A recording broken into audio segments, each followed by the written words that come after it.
between basic hands and hand combination. So make sure you get that. So you're going to read this, so I'm not going to really go through it. So that is called a warm-up. Laps, you're going to see side step, when you run to the sides, and then back fall. So we've all seen the beginner where they're like, right? So you sit with them, you do a simple sitting back fall. Understand? Okay, sit down.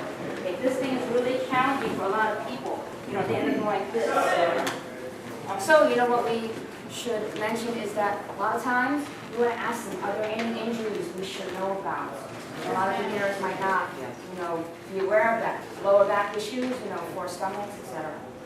Okay, so these are some examples here: shuffle back, knee kicks. We've been doing a lot of the three shuffles. Knee, front. So that is the warm up. You're starting to sweat now. There are some guidelines here. Not too much talking. If you're just standing there like this, listening to you, that's not warming up. So make sure you do it with them, but stop to correct, especially beginners. I want to add something to that. What's a good way of, if you have a really mixed class, you have a couple white belts, you have a couple black belts, what's a good way of making sure everybody who's going to get warmed up safely? Sure. Model slowly at the beginning. Use your AI. Okay. I don't know if you don't have it. Yes? Have the white belts do one basic set of techniques, and then just double punch, and have more advanced class. Okay, those are all good ideas. I'm going to show you a really efficient way that someone's been using a lot over the last couple of weeks. Yes? Right leg back, cutting step. 3. Take 2 steps forward. And watch first. You're going to do 1, 2, 3, and knee. Right? 1, 2, 3, and knee.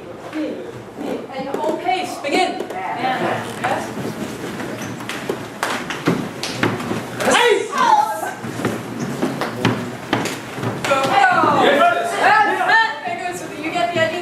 Chance to go over here and work with the white belts while everybody else is getting their time worth and gets to work, yes? And you can do that with all the basic bits.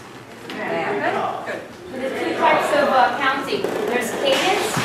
Every I count, you all move together.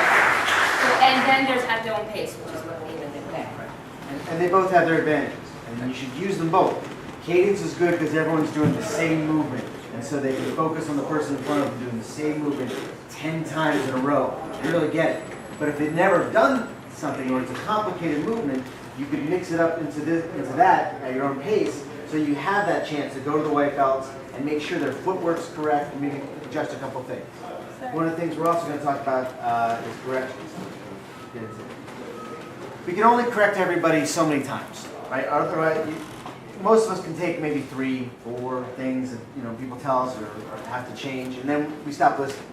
So, as a white belt, everything is adjusted and crazy, and they can only handle a certain amount at a time. They can only be spoon-fed a certain amount. So you're going to have to let them flail a little bit. You correct what you can, and if they get that corrections, you can add more. If they're not getting those corrections, stick with those corrections. Don't add any more. They just can't handle it. But if they can, and they're adjusting, you can go a little further. And so you just have to be very aware of who everybody is, what their capabilities are, and how they're reacting to the assigned role that you've given them in the job. So next, part 3, stretching and abdominal work. So now we warmed up, right? We're starting to sweat. We just did the hands, the legs, etc. So you guys can pick up the sheets.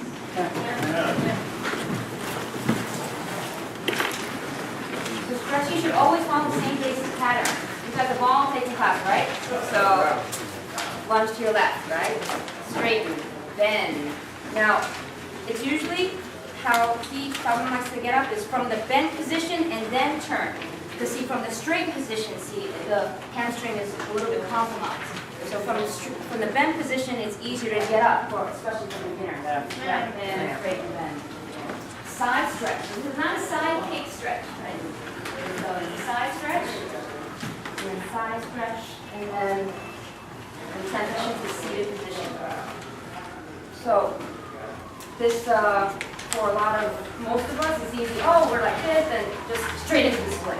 Right? Just understand. You know, remember the first day, for a lot of you, it could have been a couple years ago, could have been like 15 years ago.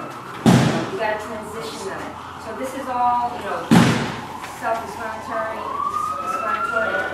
have your legs out, stretch your spine, and then it's a very specific pattern. He rarely deviates from that when he does a stretch. Right?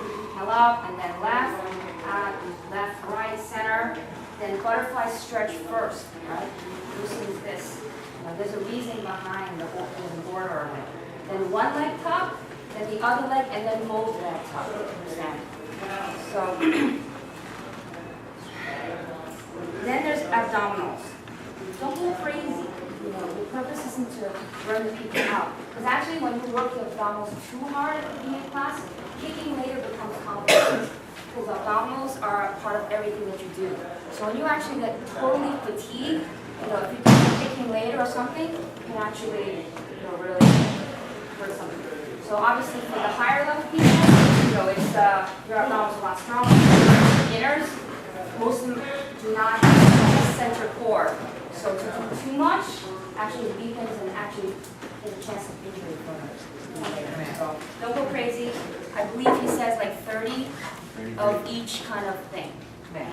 So 30 of three things, exactly. If you have a higher belt level group, certainly go higher.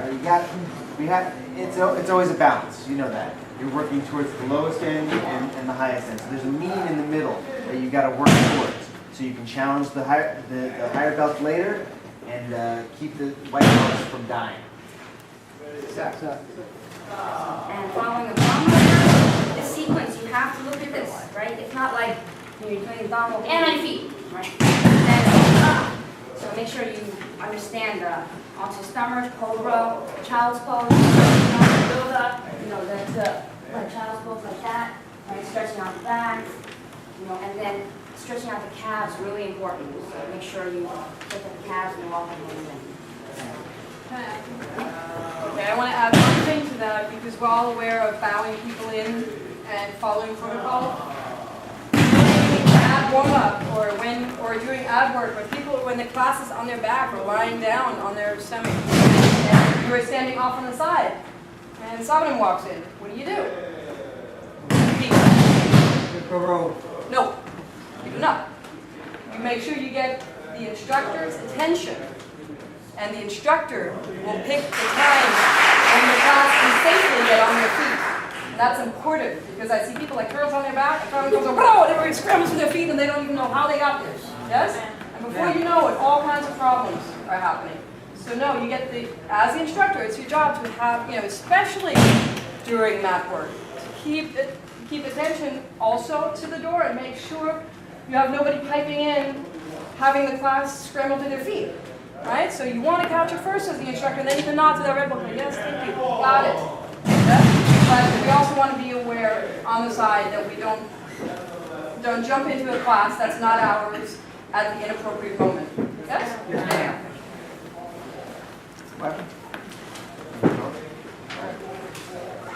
All right, let's talk about a couple things. So everybody learns something different. Some people are better visual. Some people are better auditory, some people have to feel it. And so, since everybody's different, you kind of have to cover everything, right? You got to tell them how to do as much, you got to show them how to do as much, and you got to physically make sure that their hands go in that direction. They're not here, they're not here. So actually touching them and guiding them that way helps some people. Some people, they don't want it, they're fine, they don't want it, they get a little freaked out. Most people accept all three ways, right? There's a couple more ways. Let's just deal with the three.